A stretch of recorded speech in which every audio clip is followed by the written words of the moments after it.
Welcome to recipes in my way. இன்றைக்கி நம்ம அருமையான சுவையில் காளான் மிளகு வறுவல் தான் செய்ய போகிறோம். ரெஸ்டாரண்ட் ஸ்டைலில் ரொம்ப சுலபமாக இதை எப்படி செய்கிறது, இதுக்கு தேவையான பொருட்கள் என்ன பார்க்கலாம் வாங்க. 400 கிராம் காளான் நல்லா கழுவிட்டு இந்த மாதிரி ஒரு 2 இன்ச் அளவுக்கு கட் பண்ணி எடுத்து வச்சுருக்கேன்.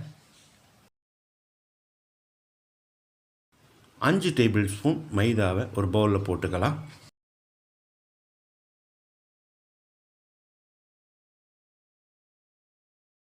5 டேபிள் ஸ்பூன் கார்ன்ஃப்ளவர்,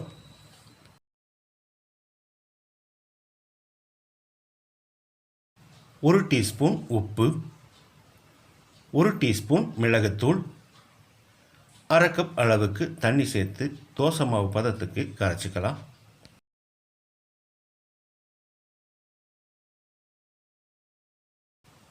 இப்போ இதில் நம்ம கட் பண்ணி வச்சிருந்த காளானை சேர்த்து பிரட்டி எடுத்துக்கலாம்.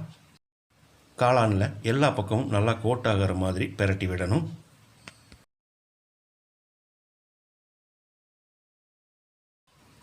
இப்போ இதை எண்ணெயில் பொரிச்சு எடுத்துடலாம். நான் ஏற்கனவே எண்ணெய் காய வச்சுருக்கேன்.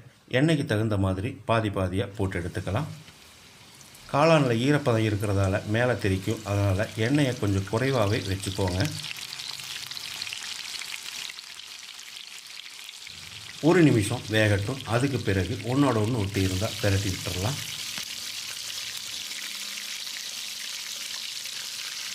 இது நல்லா கிறிஸ்பியாக வேகிறதுக்கு ஒரு 2-3 நிமிஷம் பிடிக்கும். இடையில் ஒரு 2-3 தரம் பிரட்டி விடணும்.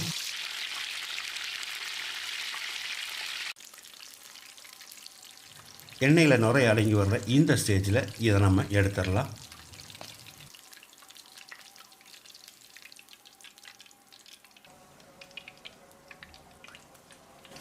காளான் நல்லா மொறுமொறுப்பாக பொரிஞ்சு வந்திருக்கு. இதே மாதிரி நான் மீதி இருக்கிறதையும் பொரிச்சு எடுத்து வச்சுருக்கேன்.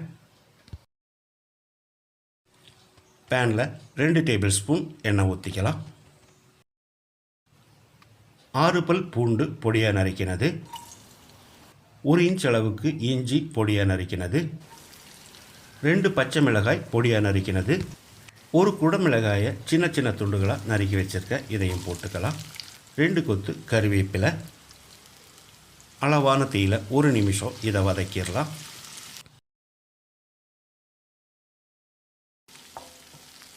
குடமிளகாய் நல்லா வதங்கிருச்சு. மீடியம் சைஸில் 2 பெரிய வெங்காயத்தை நீல வாக்கில் நறுக்கி வச்சுருக்கேன். இதை போட்டு கண்ணாடி பதத்துக்கு வதக்கிடலாம்.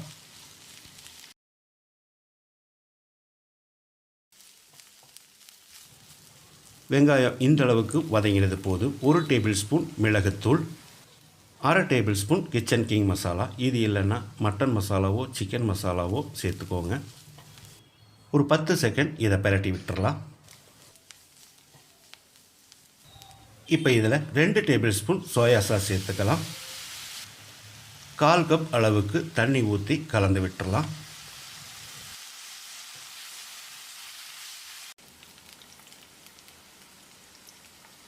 இப்போ இதில் நம்ம பொரிச்சு வச்சுருந்த காளானை போட்டு கலந்து விட்டுறலாம். அளவான தீயில் ஒரு 2 நிமிஷம் காளானில் நல்லா மசாலா பிடிக்கிற மாதிரி கலந்து விடணும்.